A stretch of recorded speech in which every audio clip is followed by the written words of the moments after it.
Kembali di kabar pagi, bisa penetapan Kepala Basarnas Marsikal Madya TNI Henry Alfiandi sebagai tersangka kasus dugaan suap terus menjadi sorotan. Sebagian menyebut KPK telah melampaui kewenangannya. Namun menurut Indonesian Corruption Watch, KPK tak perlu minta maaf dan terus mengusut korupsi di Basarnas meski ada anggota TNI aktif yang terlibat. Indonesian Corruption Watch menilai langkah KPK menetapkan Kepala Basarnas Marsikal Madya TNI Henry Alfiandi sebagai tersangka adalah langkah yang tepat. Pimpinan KPK pun seharusnya tak perlu minta maaf karena melakukan operasi tangkap tangan sebuah kasus korupsi harus mendapatkan persetujuan dari pimpinan KPK. KPK bisa melakukan penyelidikan lebih lanjut terkait kasus korupsi tersebut di tubuh Basarnas dengan melibatkan POM TNI. Termasuk KPK dan POM TNI bisa membentuk tim bersama untuk menuntaskan kasus korupsi yang melibatkan anggota TNI.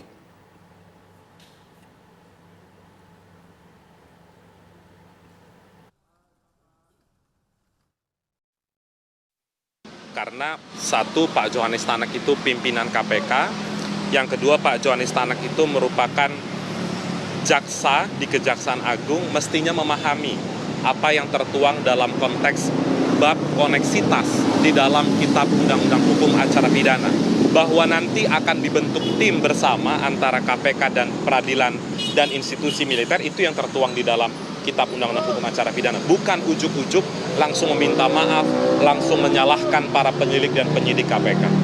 Semestinya KPK tetap saja melakukan proses hukum terhadap yang bersangkutan sembari mengkoordinasikan kepada Danpom TNI. Mantan pimpinan KPK Saud Situmorang berpendapat operasi tangkap tangan KPK adalah operasi yang jelas. Jika targetnya adalah anggota TNI aktif, seharusnya KPK bisa berkoordinasi dengan POM TNI dalam melakukan operasi tangkap tangan tersebut. Sementara mantan Kapuspen TNI Laksda Purnawirawan Iskandar Sitompul berharap KPK dan POM TNI bisa bekerja sama menyidik kasus korupsi di Basarnas. Bahwa peristiwa pidananya sudah terjadi dan OTT itu tidak serta-merta dan itu sudah jelas ya.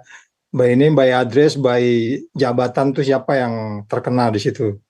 Cuman di dalam expose kemarin itu kalau kita mau mundur ke belakang bagaimana mereka expose menjelaskan apakah itu harus diungkapkan ke publik dalam konferensi pers yang dilakukan oleh Pak A yang kemudian dibantah oleh Pak JT kemudian dia minta maaf.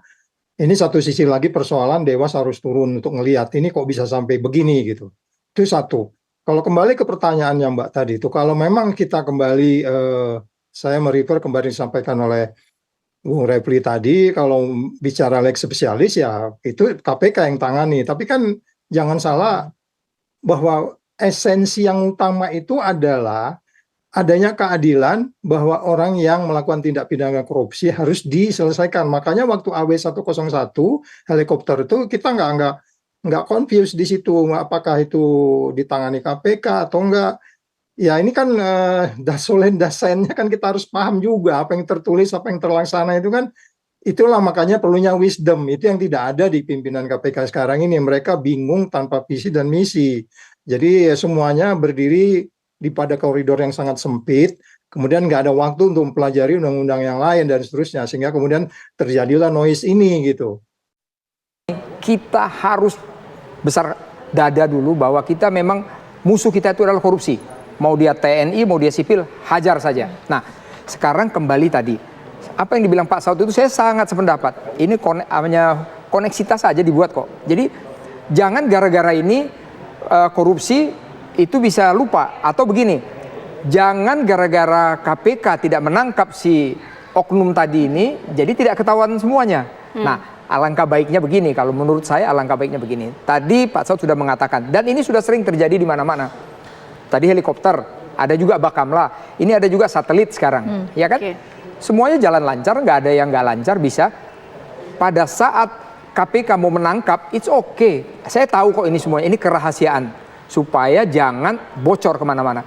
Tapi pada saat nangkep, ya Mbok, setelah 1 kali 24 jam kan mau diumumkan, telepon aja lah Kababinkum. Artinya ini sebetulnya secara kewenangan nggak apa-apa KPK menangani, tapi ada koordinasi kurang lebih seperti itu yang mau Pak Iskandar sampaikan. Iya, betul. Nah, itu kenapa kemudian koordinasi itu tidak berjalan? Apakah tadi Pak Iskandar sepakat dengan apa yang disampaikan Pak Saud bahwa ini lupa dengan prosedur yang ada selama ini atau ada hal lain di luar itu? Kalau saya lihat begini, mudah-mudahan kita anggaplah, saya bilang tadi kita jangan buat gaduh negara ini, mudah-mudahan lupa. Namun tentunya begini, saya punya usul ini kepada KPK.